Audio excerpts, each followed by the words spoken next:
108 মেগাপিক্সেলের camera 6500 mAh এর মতো বিশাল ব্যাটারির সাথে হাজির হয়েছে অনারের মিড বাজেট সেগমেন্টের স্মার্টফোন অনার X7D।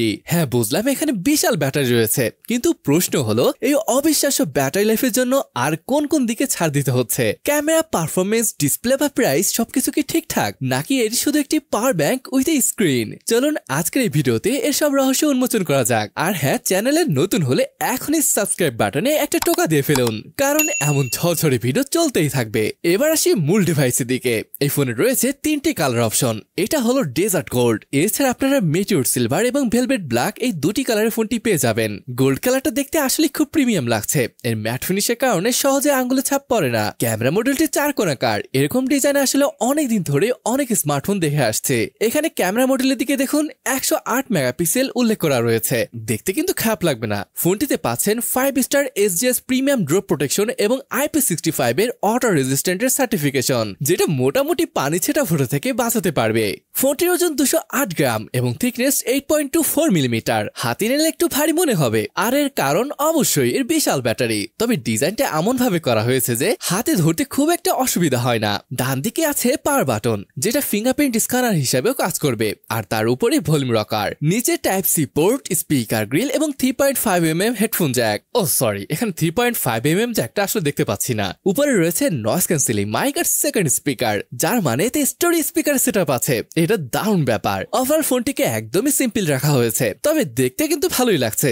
আরেকটা কথা তো ভুলেই গেছি, এর বাম পাশে ইনস্ট্যান্ট এআই বাটন রয়েছে। আর এখানে যে সিম কার্ডটি রয়েছে এটা আসলে ডুয়েল ন্যানো সিম কার্ড সাপোর্ট করে, অর্থাৎ SD কার্ড ইউজ করতে পারছেন না। বন্ধুরা, এই ফোনের ডিসপ্লেটা এক কথায় বিশাল। 6.77 ইঞ্চের একটি বড় TFT LCD প্যানেল, যার বড় স্ক্রিনে মুভি দেখতে বা ইউটিউবে ব্রাউজ করতে ভালোবাসেন তাদের জন্য এটা একটা দারুণ ব্যাপার। এর ব্রাইটনেসও বেশ ভালো, 850 নিটস, যার ফলে সরাসরি সূর্যের আলোতে স্ক্রিন দেখতে খুব একটা সমস্যা হয় না। Refresh rate 120 হার্জের। কিন্তু এখানে একটা বড় কিন্তু আছে, এত বড় একটা ডিসপ্লেতে রেজুলেশন দেওয়া হয়েছে মাত্র 720x1610 পিক্সেল, অর্থাৎ এটি একটি HD+ ডিসপ্লে। সত্যি বলতে এই বাজেটে এবং এই স্ক্রিন সাইজে একটি ফুল HD+ ডিসপ্লে আশা করেছিলাম। পাশাপাশি ভিডিও দেখার সময় বা টেক্সট পড়ার সময় শার্পনেসের কিছুটা অভাব আপনি লক্ষ্য করতে পারেন। যারা খুবই খুঁতখুঁতে তাদের কাছে এটা একটা ডিল ব্রেকার হতে পারে, তবে সাধারণ ব্যবহারকারীদের জন্য হয়তো খুব একটা সমস্যা হবে না। এছাড়া বেজেলগুলো যদি বলি, হ্যাঁ সাইড এবং উপরে বেজেলগুলোতে একদম ঠিকঠাকই মনে হচ্ছে, তবে চেনটা একটু বেশি মোটা মনে হচ্ছে না?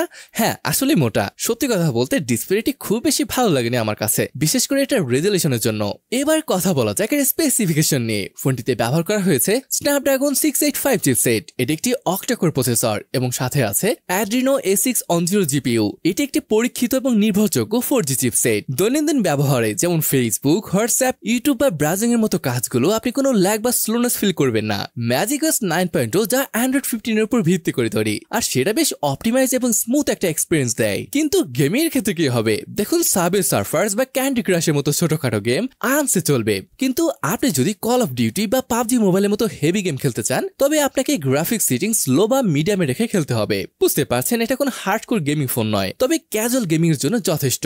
আরেকটা ব্যাপার হলো এই চিপটি ব্যাটারি অপচয় কিন্তু খুবই কম করে, যার জন্য দীর্ঘক্ষণ ফোন ব্যবহার করা সম্ভব। ফোনটি রয়েছে 4টি variant, 6GB 128GB, 8GB 128GB, 8GB 256GB এবং সর্বোচ্চ যে ভ্যারিয়েন্টটি রয়েছে ওটা হবে 8GB 512GB। তো বন্ধুরা, এবার আসা যাক সেই সেকশনে যার জন্য এই ফোনটি বানানো হয়েছে। এর ব্যাটারি 6500 মিলিঅ্যাম্পিয়ারের এক বিশাল ব্যাটারি। সাধারণ ব্যবহারে আপনি অনায়াসে 2 দিন পার করে দিতে পারবেন, আর আপনি যদি একজন লাইট ইউজার হন তাহলে 3 দিনও চলে যেতে পারে। যারা সারাদিন বাইরে থাকেন, যেমন ডেলিভারি রাইডার, সেলস পার্সন অথবা স্টুডেন্ট, তাদের জন্য এই ফোনটি চমৎকার হবে। আসলে বর্তমানে দেখতেছি পাওয়ার ব্যাংক সাথে নিয়ে ঘোরার দিন শেষ হয়ে আসছে। এই বিশাল ব্যাটারিকে চার্জ করার জন্য বক্সে 35 ওয়াটের ফাস্ট চার্জার দেওয়া হয়েছে।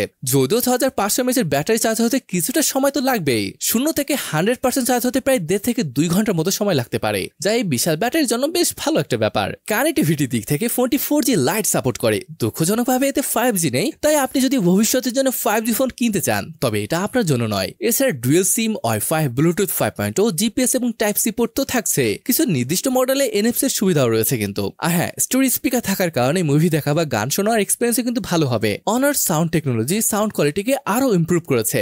মার্কেটিং এর দিক থেকে এই ফোনের অন্যতম বড় আকর্ষণ হলো এর 108 মেগাপিক্সেলের প্রাইমারি ক্যামেরা, সাথে একটি 2 মেগাপিক্সেলের ডেপথ সেন্সর আছে। দিনে পর্যাপ্ত আলো আর 108 মেগাপিক্সেলের ক্যামেরা দিয়ে তোলা ছবিগুলো বেশ ডিটেইল এবং ভাইব্রেন্ট হয়। কালারগুলো দেখতে কিন্তু বেশ সুন্দরই লাগে, সোশ্যাল মিডিয়াতে আপলোড করার জন্য একদমই পারফেক্ট। তবে 8x পর্যন্ত ডিজিটাল জুম থাকলেও খুব বেশি জুম করলে কোয়ালিটি একদমই কমে যায়। ফটোগুলোর কালার ভালোই আসে, ফটোগুলো দেখেন কালার ডিটেইল ভালোই ছিল, তবে হ্যাঁ মাঝে মধ্যে ডিটেইলের ঘাটতি দেখা যায়। আমার মতে পর্যাপ্ত আলো যেখানে থাকবে সেখানে ছবি তোলা বেটার হবে। সামনে রয়েছে 8 মেগাপিক্সেলের একটি সেলফি ক্যামেরা। এই ক্যামেরা আসলে বর্তমান সময়ের জন্য একটু কমই মনে হয়েছে, মানে কম করে হলেও 16 মেগাপিক্সেলের একটা সেন্সর দেওয়া দরকার ছিল। দিনের আলোতে সেলফি এবং ভিডিও করার জন্য যথেষ্ট ভালো এটা। ভিডিওর ক্ষেত্রে আপনি সামনে এবং পিছনের উভয় ক্যামেরা দিয়ে সর্বোচ্চ 1080p রেজলিউশনে ভিডিও রেকর্ড করতে পারবেন, যে ব্যাপারটা একদমই ভালো লাগেনি। বুঝতে পারছেন, কম করে 2K রেজলিউশন তো দিবে তাই না? কোনো ধরনের স্টেবিলাইজেশন নেই, তাই ভিডিও করার সময় হাত স্থির রাখতে হবে। এর কোয়ালিটি যে খুব একটা ভালো ছিল সেটাও বলা যায় না। এটার প্রাইস 23,000 টাকা, আর এটা কিন্তু দেশেই পাওয়া যাচ্ছে। তবে সবশেষ প্রশ্ন আসে, এই ফোনটি আপনার কেনা উচিত হবে কিনা? দেখুন, ফোনটি কিছু শক্তিশালী দিক আছে, আবার কিছু দুর্বলতা রয়েছে। এর ভালো দিকগুলো হলো অসাধারণ এবং বিশাল 6500 mAh এর ব্যাটারি লাইফ, বড় 6.77 ইঞ্চের ডিসপ্লে যা মিডিয়া দেখার জন্য দারুণ। বক্সের মধ্যে চার্জার, কেস এবং স্ক্রিন প্রোটেক্টর পেয়ে যাচ্ছেন। সুন্দর ডিজাইন এবং স্টোরেজ স্পিকারের সেটআপ। আর যে দিকগুলো আরো ভালো হতে পারত, ডিসপ্লে রেজলিউশন মাত্র HD+, ফুল HD+ হলে ভালো হতো। Gaming performance, camera system basic, বিশেষ করে ভিডিওর ক্ষেত্রে 5G কানেক্টিভিটির অভাব রয়েছে এখানে। তাহলে এই ফোনটি কাদের জন্য? আমার মতে এই ফোনটি সেই সব মানুষের জন্য বানানো হয়েছে যাদের কাছে ব্যাটারি লাইফটাই হলো মেইন ফোকাস। আপনি যদি একজন স্টুডেন্ট, চাকরিজীবী, রাইডার হন, অথবা এমন কেউ হন যিনি ফোন চার্জ দেওয়ার ঝামেলা পছন্দ করেন না, তাহলে চোখ বন্ধ করে এই ফোনটি নিতে পারেন। যারা বড় স্ক্রিনে ইউটিউব বা সিনেমা দেখতে ভালোবাসেন এবং ডিসপ্লে রেজলিউশনে খুব একটা মাথা ঘামান না, তাদের জন্য এটা একটি ভালো অপশন। কিন্তু আপনি যদি একজন হার্ডকোর গেমার হন, আপনার যদি সেরা ক্যামেরা পারফরমেন্স প্রয়োজন হয়, অথবা আপনি যদি একটি 5G সাপোর্টেড ফোন চান, তাহলে আপনার অন্য কোনো ফোনের দিকে যাওয়া উচিত হবে। তো বন্ধুরা, এই ছিল আমাদের আজকের ভিডিওটি। আপনার মতে এই ফোনের দাম কেমন হওয়া উচিত কমেন্ট করে জানাতে একদমই ভুলবেন না। ভিডিওটি ভালো লাগলে একটা লাইক দিন, বন্ধুদের সাথে শেয়ার করুন, আর চ্যানেলটি সাবস্ক্রাইব না করে থাকলে প্লিজ সাবস্ক্রাইব করে আমাদের সাপোর্ট করুন। দেখা হবে পরের কোনো ভিডিওতে। ততদিন পর্যন্ত ভালো থাকুন, সুস্থ থাকুন। আল্লাহ হাফেজ।